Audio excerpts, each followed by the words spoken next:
Students, crash course में आपका स्वागत है। आज हम लोग chapter 30 class 12 chemistry in everyday life के नीट में पूछे गए प्रीवियस 33 इयर्स के क्वेश्चंस को सॉल्व करेंगे। जब तक मैं क्वेश्चन रीड करूं तब तक आप अपना आंसर नोट डाउन ज़रूर कर लें और मेरे आंसर बताने के बाद उसे मैच ज़रूर करें। तो चलिए स्टार्ट करते हैं क्वेश्चन नंबर 1 से, जो कि आया हुआ है नीट 2017 में।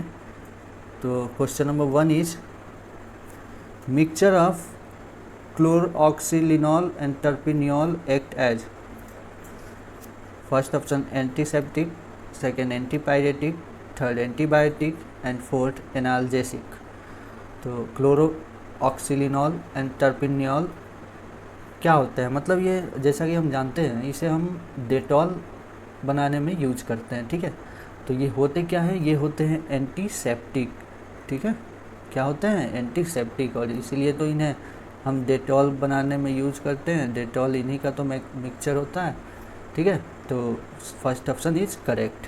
चलिए नेक्स्ट क्वेश्चन पे चलते हैं, क्वेश्चन नंबर 2 पे। क्वेश्चन नंबर 2 है which of the following is an analgesic. इसमें से कौन सा एनाल्जेसिक है। फर्स्ट है streptomycin, second chloromycetin, third novalgin and fourth penicillin. तो इसमें से कौन सा एनाल्जेसिक है। तो हम जानते हैं ये नोएल्जीन क्या है, एनाल्जेसिक है। बाकी ये तीनों स्ट्रिप्टोमाइसिन, क्लोरोमाइसिटीन एंड पेनिसिलिन, ये तीनों क्या हैं, एंटीबायोटिक हैं, ठीक है। एंटीबायोटिक है और नोएल्जीन क्या है, एनाल्जेसिक है। तो चलते हैं नेक्स्ट क्वेश्चन, क्वेश्चन नंबर 3 पे। Question number 3 is bithionol is generally added to the soaps as an additive to function as an. Bithionol को सॉप में हम लोग क्यों यूज करते हैं, ये क्या फंक्शन करता है। तो फर्स्ट ऑप्शन है buffering agent, second antiseptic, third softener and fourth dryer. हम जानते हैं बाइथियोनॉल क्या है, एंटीसेप्टिक प्रॉपर्टीज पाया जाता है इसमें, और इसलिए इसे सॉप में यूज करते हैं। तो right answer will be B. Next question पे आते हैं, क्वेश्चन नंबर 4 पे। Artificial sweetener which is stable under cold condition only is. वैसा आर्टिफिशियल स्वीटनर जो सिर्फ कोल्ड कंडीशन में ही स्टेबल हो। फर्स्ट ऑप्शन है saccharin, second sucralose, third aspartame and fourth है एलिटेम। इसका सही आंसर होगा एस्पार्टेम। एस्पार्टेम क्या होता है, कोल्ड कंडीशन पे ही स्टेबल होता है। जैसे ही टेम्परेचर हम इंक्रीज करते हैं हाई टेम्परेचर पे ये अनस्टेबल हो जाता है, ठीक है। तो इसलिए आंसर क्या होगा, सी। नेक्स्ट क्वेश्चन पे आते हैं, क्वेश्चन नंबर 5 पे, जो कि नीट 2013 में पूछा गया है। Question number 5 is antiseptics and disinfectants either kill और prevent growth of micro organism. Identify which of the following statement is not true. हमें इन चारों स्टेटमेंट में से कौन सा स्टेटमेंट सही नहीं है, मतलब कौन सा स्टेटमेंट गलत है, उसे चूज करना है। फर्स्ट स्टेटमेंट है dilute solution of boric acid and hydrogen peroxide are strong antiseptics। क्या ये सही है, नहीं, गलत है। क्यों, डाइल्यूट सॉल्यूशन जो होता है boric acid and hydrogen peroxide का, वो वीक एंटीसेप्टिक होता है, ना कि स्ट्रॉन्ग। क्या होना चाहिए था, वीक। तो फर्स्ट ऑप्शन ही गलत है। सेकेंड देख लेते हैं, disinfectants harms the living tissues, ये करेक्ट है। इसलिए तो डिसइंफेक्टेंट्स को हम लोग किसके लिए यूज़ करते हैं, इनएनिमेट ऑब्जेक्ट्स के लिए, इंस्ट्रूमेंट्स के को क्लीन करने के लिए हम यूज करते हैं, बैक्टीरिया रिमूव करने के लिए। थर्ड ऑप्शन है a 0.2% solution of phenol is antiseptic while 1% solution act as disinfectant, ये भी करेक्ट है। एनसीईआरटी का हुबहू लाइन है, क्या लाइन है, 0.2% फिनॉल का सॉल्यूशन एंटीसेप्टिक के रूप में काम आता है, जबकि उसी फिनॉल का 1% कंसंट्रेशन वाला सॉल्यूशन क्या करता है, डिसइंफेक्टेंट के रूप में काम आता है। चलिए ऑप्शन नंबर डी देख लेते हैं। Option number D is chlorine and iodine are used as strong disinfectants, ये भी करेक्ट है। तो राइट क्या होगा, राइट होगा ए, मतलब ए वाला ऑप्शन क्या था, रॉन्ग था, तो हमें रॉन्ग फाइंड करना था। चलिए नेक्स्ट क्वेश्चन चलते हैं, क्वेश्चन नंबर 6 पे। Question number 6 is Dettol is mixture of. Dettol is the mixture of. Dettol किसका किसका मिक्सचर है, चलिए देखते हैं। क्लोरोऑक्सीलिनॉल एंड बाइथियोनॉल, नहीं। सेकेंड है क्लोरोऑक्सीलिनॉल एंड टर्पिनियल, ये करेक्ट है। डेटॉल किसका मिक्सचर होता है, क्लोरोऑक्सीलिनॉल एंड टर्पिनियल, जबकि third option phenol and iodine, ये भी रॉन्ग है। फोर्थ टर्पिनियोल एंड बाइथियोनॉल, ये भी रॉन्ग है। Correct answer will be B, 6 का बी, जो कि आया हुआ है AIPMT मेंस 2012 में। और question number 7 is chloramphenicol is an anti fertility drug, antihistamine, antiseptic and disinfectants, and fourth one is antibiotic broad spectrum. तो इसका सही आंसर होगा एंटीबायोटिक ब्रॉड स्पेक्ट्रम। क्लोरमफेनिकॉल क्या होता है? एंटीबायोटिक ब्रॉड स्पेक्ट्रम है। क्यों? क्योंकि ये इफ़ेक्टिव होता है ग्राम पॉजिटिव बैक्टीरिया के लिए भी और ग्राम निगेटिव, एक वाइड रेंज ऑफ बैक्टीरिया के लिए इफ़ेक्टिव होता है, इसलिए इसे बोला जाता है ब्रॉड स्पेक्ट्रम। तो करेक्ट आंसर क्या होगा? डी।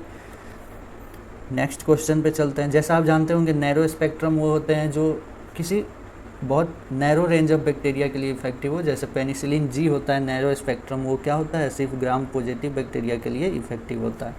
चलिए नेक्स्ट क्वेश्चन आते हैं, क्वेश्चन नंबर 8 पे। Question number 8 is which one of the following is employed as antihistamine, किसे हम लोग एंटीहिस्टामिन के रूप में यूज करते हैं? ऑप्शन ए है क्लोरमफेनिकॉल, ऑप्शन बी है डाइफिनाइल हाइड्रामाइन, ऑप्शन सी है नोरोथिनड्रॉन एंड ऑप्शन डी है ओमेपेराजोल। तो इसका सही आंसर होगा क्या? B, diphenhydramine. इसे हम क्या यूज करते हैं? It is used as antihistamine, antihistamine. तो करेक्ट आंसर क्या हो गया? B. Next question, question number 9, जो कि आया हुआ है AIPMT 2010 में। Which one of the following is employed as a tranquilliser drug, इनमें से कौन सा हम ट्रैंक्विलाइजर ड्रग के रूप में यूज करते हैं? फर्स्ट है प्रोमेथाजाइन, सेकेंड है वैलियम, थर्ड है नेप्रोक्सेन एंड फोर्थ है मीफेप्रिस्टोन। तो हम जानते हैं क्या प्रोमेथाजाइन किसके लिए यूज होता है? नोजिया और वोमिटिंग के लिए, ठीक है। जबकि जो सेकेंड ऑप्शन है वैलियम, इसे हम ट्रैंक्विलाइजर के रूप में यूज करते हैं स्ट्रेस कंडीशन में, स्ट्रेस ट्रीटमेंट के लिए। ट्रैंक्विलाइजर क्या करते हैं? माइंड एक्टिविटीज़ को स्लो डाउन कर देते हैं। नेप्रोक्सेन तो एनाल्जेसिक होता है, हेडेक में यूज किया जाता है मोस्टली, ठीक है। मीफेप्रिस्टोन क्या है? एबॉर्सन ड्रग है, ठीक है, एबॉर्सन ड्रग। इसको हम लोग एबॉर्सन के, अगर बच्चे को एबॉर्ट कराना हो तो हम इसका यूज करते हैं। तो सही आंसर क्या हो जाएगा? बी, वैलियम, जो कि ट्रैंक्विलाइजर है। नेक्स्ट क्वेश्चन नंबर 10, जो कि आया हुआ है AIPMT 2009 में। Which one of the following is employed as tranquilliser, फिर से सेम क्वेश्चन लेकिन ऑप्शन अलग अलग। इनमें से कौन से को हम एज अ ट्रैंक्विलाइजर यूज करते हैं? फर्स्ट है नेप्रोक्सेन, सेकेंड है टेट्रासाइक्लिन, थर्ड क्लोरफेनिनेमाइन एंड फोर्थ इक्वानिल। तो देख लेते हैं एक बार। नेप्रोक्सेन क्या होता है? एनाल्जेसिक होता है, मैं अभी बताया, हेडेक में मोस्टली यूज होता है। टेट्रासाइक्लिन एंटीबायोटिक है और क्लोरमफेनिनेमाइन क्या है? एंटीहिस्टामिनिक है, ठीक है, एंटीहिस्टामिन के रूप में इसे यूज़ किया जाता है, एंटीहिस्टामिन। और इक्विनिल क्या है? ट्रैंक्विलाइजर है, ठीक है, इसे हम एज ए ट्रैंक्विलाइजर यूज़ करते हैं। तो सही ऑप्शन हो जाएगा डी। नेक्स्ट क्वेश्चन पे आते हैं, क्वेश्चन नंबर 11, जो कि पूछा जा रहा है क्या? Question number 11 is chloropicrin is obtained by the reaction of. Chloropicrin को हम लोग किसके किसके बीच में रिएक्ट करके ऑब्टेन करते हैं? तो फर्स्ट ऑप्शन है steam on carbon tetrachloride, second nitric acid on chlorobenzene, third chlorine on picric acid, या फिर fourth nitric acid on chloroform. तो हम जानते हैं क्लोरोपिक्रीन कैसे हम क्या करते हैं, पहले लेते हैं क्लोरोफॉर्म CaCl3, उस पर हम क्या कराते हैं? HNO3, कंसनट्रेटेड HNO3 होता है, ठीक है, कंसनट्रेटेड HNO3 का रिएक्शन कराते हैं। तो क्या होता है? ये जो नाइट्रो ग्रुप है इसमें से हाइड्रोजन को रिमूव कर देता है और बना क्या देता है? वाटर। यहाँ से H और यहाँ से OH दोनों मिलके क्या बना है? वाटर।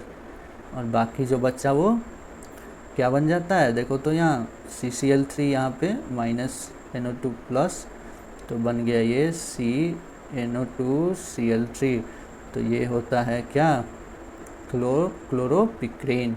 तो chloropicrin is obtained from nitric acid on chloroform. सही ऑप्शन क्या है? D. When we react chloroform with concentrated nitric acid we get chloropicrin. चलिए नेक्स्ट क्वेश्चन पे आते हैं, question number 12। Question number 12 is which of the following forms cationic micelles above certain concentration. इनमें से कौन सा कैटाइनिक मिसेल्स फॉर्म करता है above certain concentration? First option है सोडियम डोडिसाइल सल्फेट, सेकेंड है sodium acetate, third urea and fourth cetyl trimethyl ammonium bromide. ठीक है, तो इसका सही आंसर होगा बी। सोडियम एसीटेट क्या करता है? कैटाइनिक मिसेल फॉर्म करता है। It forms cationic micelles. So correct answer क्या हो गया? बी।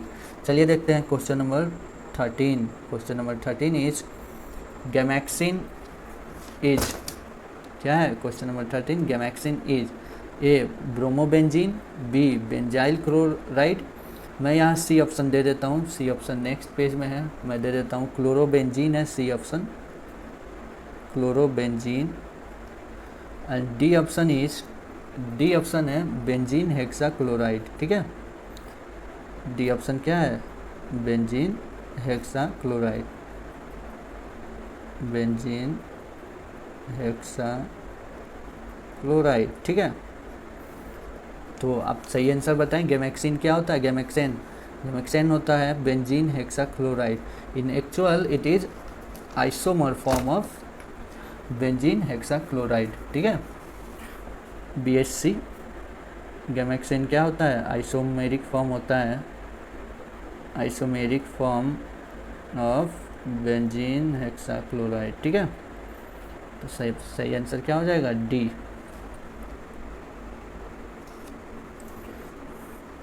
सॉल्व करेंगे क्वेश्चन नंबर 14 जो कि पूछा गया था 1999 में। तो चलिए रीड करते हैं question number 14। The decomposition of organic compounds in the presence of oxygen and without the development of odoriferous substances is called। Organic compound का डिकम्पोजिशन ऑक्सीजन के प्रेजेंस में और बिना किसी ओडोरिफेरस सब्सटेंसेस के डेवलपमेंट का उसे क्या कहते हैं? नाइट्रिफिकेशन, नाइट्रोजन फिक्सेशन, डीके और डीनाइट्रिफिकेशन। तो इसका सही आंसर है डीके। ठीक है, सही आंसर क्या है? डीके। डीके क्या होता है? ऑर्गेनिक कंपाउंड का decomposition in presence of oxygen, जबकि बाकी ये तीनों रिएक्शंस होते हैं only in the presence of bacteria. ठीक है, तो इसका सही आंसर है सी। चलिए नेक्स्ट क्वेश्चन, क्वेश्चन नंबर 15 पे आते हैं। Question number 15 is aspirin is an acetylation product of. Aspirin किसके एसिटाइलेशन से बनता है? फर्स्ट ऑप्शन है मेटा हाइड्रोक्सीबेंजोइक एसिड, सेकेंड है अर्थो डाईहाइड्रोक्सीबेंजीन, थर्ड है अर्थो हाइड्रोक्सीबेंजोइक एसिड एंड फोर्थ है पैरा डाईहाइड्रोक्सीबेंजीन। तो चलिए इसको मैं एक बार बताता हूँ आपको एस्पिरिन कैसे बनता है। एस्पिरिन हम बनाते हैं, यहाँ खाली स्पेस थोड़ा मिल जाएगा। ठीक है, एस्पिरिन एक बार देख लेते हैं इसका मेथड। तो चलिए देखते हैं। एस्पिरिन हम लोग बनाते हैं किसके एसिटाइलेशन से? एसिटाइलेशन करते हैं हम ऑर्थो हाइड्रोक्सी बेंजोइक एसिड का। ठीक है, ऑर्थो हाइड्रोक्सी बेंजोइक एसिड, ये देखिए ये रहा बेंजीन रिंग। ठीक है, इस पे ये OH ग्रुप और ये कार्बोक्सिलिक ग्रुप, ये क्या है? Ortho hydroxy benzoic acid. ठीक है, बेंजोइक एसिड, यह है ऑर्थो हाइड्रोक्सी बेंजोइक एसिड।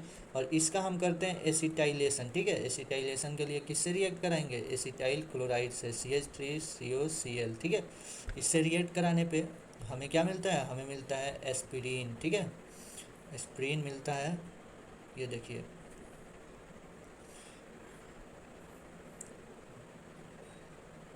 ये रहा बेंजीन रिंग, इस पे आ जाएगा यहाँ OCOCH3 और यहाँ पे हो जाएगा COOH। तो ये हो गया क्या? एस्पिरिन। तो एस्पिरिन किससे बनता है? Acetylation of ortho hydroxy benzoic acid. ठीक है, तो इसका सही आंसर क्या हो जाएगा? सी, ऑर्थो हाइड्रोक्सी बेंजोइक एसिड। ठीक, चलिए चलते हैं क्वेश्चन नंबर 16 पे। Question number 16 is which of the following can possibly be used as analgesic without causing addiction and mood modification। इनमें से किसे हम लोग एनाल्जेसिक के रूप में यूज़ कर सकते हैं जो कोई भी एडिक्शन कॉज ना करे, ना ही कोई मूड मॉडिफिकेशन कॉज करे। तो चलिए ऑप्शन देख लेते हैं। ऑप्शन है, फर्स्ट ऑप्शन इज डाइजेपाम, ठीक है। Second tetrahydrocannabinol, and C option है morphine, and fourth one is N acetyl para aminophenol. तो इसका सही आंसर होगा answer number option number D, N acetyl para aminophenol. क्या जानते हैं ये क्या है? इसे ही तो हम लोग पैरासीटामोल कहते हैं, ठीक है, पैरासीटामोल, ठीक है। और इसे हम लोग यूज़ करते हैं, ये एंटीपायरेटिक है, ठीक है, जिसे हम एनाल्जेसिक के रूप में भी यूज़ कर सकते हैं। हम जानते हैं ऑल एंटीपायरेटिक्स आर एनाल्जेसिक, ठीक है। तो ये एंटीपायरेटिक है जिसे हम एनाल्जेसिक के रूप में यूज़ कर सकते हैं। और ये कोई भी एडिक्शन कॉज नहीं करता है, इसका हमें लत नहीं लगता है, ठीक है, ना ही कोई मूड मॉडिफिकेशन कॉज करता है। जबकि मॉर्फिन, जो कि मॉर्फिन भी एनाल्जेसिक है, लेकिन ये क्या करता है, इसका लग जाता है एडिक्शन। इसलिए राइट ऑप्शन क्या होगा? डी। डाइजेपाम सीडेटिव है और टेट्राहाइड्रोकेटिनॉल ये सब ट्रैंक्विलाइजर है, ठीक है। तो सही ऑप्शन हो जाएगा डी। चलिए नेक्स्ट क्वेश्चन, क्वेश्चन नंबर 17 पे चलते हैं। Question number 17 is diazo coupling is useful to prepare some pesticides, dyes, proteins, vitamins. तो स्टूडेंट्स, डाइएजो कपलिंग से हम क्या क्या बनाते हैं, किस में यूज़फुल होता है, क्या प्रिपेयर करने में? तो इसका सही आंसर होगा डाइज। डाइज हम जो बनाते हैं वो डाइएजो कपलिंग से बनाते हैं। डाइएजो कपलिंग होता क्या है, इसमें एक होता है डाइजोनियम साल्स, और वो एक कपलिंग फैक्टर से रिएक्ट करता है, जिसमें फिनॉल हो सकता है, जिसमें कोई ग्रुप हो, तो उससे रिएक्ट करके बनता है और उसे डाइएजो कपलिंग कहते हैं। एग्जाम्पल भी हम लोग ले सकते हैं। एग्जाम्पल अगर मिथाइल रेड का ले लें तो डाइएजो कपलिंग का ही वो एग्जाम्पल है, ठीक है। तो चलिए नेक्स्ट क्वेश्चन, क्वेश्चन नंबर 18 पे आते हैं। Question number 18, which one of the, जो कि 1994 में आया हुआ है, विच one of the following statement is not true, इनमें से कौन सा स्टेटमेंट सही नहीं है? फर्स्ट ऑप्शन है ampicillin is a natural antibiotic. Ampicillin natural antibiotic है? नहीं, रॉन्ग है। एम्पिसिलिन किससे बनता है? Modification of penicillin. हम लोग पेनिसिलिन का मॉडिफिकेशन करके एम्पिसिलिन बनाते हैं। तो एम्पिसिलिन क्या हो गया? सेमी सिंथेटिक पेनिसिलिन है, ठीक है। तो ये क्या है? सेमी सिंथेटिक है, ना कि नेचुरल है, ठीक है। अब बी ऑप्शन पे आते हैं। बी ऑप्शन है aspirin is both analgesic and antipyretic. ये करेक्ट है, एस्पिरिन एंटीपायरेटिक और जो सारे एंटीपायरेटिक एनाल्जेसिक भी होते हैं। Sulphadiazine is synthetic antibacterial drug, ये भी करेक्ट है, ठीक है, सिंथेटिक होता है। Option D, some disinfectants can be used as antiseptics, ये भी करेक्ट है। हम जानते हैं फेनॉल, ठीक है, फिनॉल का 0.2% सॉल्यूशन को हम लोग एंटीसेप्टिक के रूप में यूज़ कर सकते हैं, जबकि 1% सॉल्यूशन को हम क्या यूज करते हैं? एज अ डिसइंफेक्टेंट्स, ठीक है। तो क्या हो गया? ये भी करेक्ट। तो रॉन्ग ऑप्शन कौन सा है? Option number A. So thank you students, यहाँ तक आप लेक्चर को देखें, इसके लिए बहुत बहुत थैंक्स। अगर ये पसंद आया हो तो लाइक एंड सब्सक्राइब करें और अपने दोस्तों को भी शेयर करें। So thank you.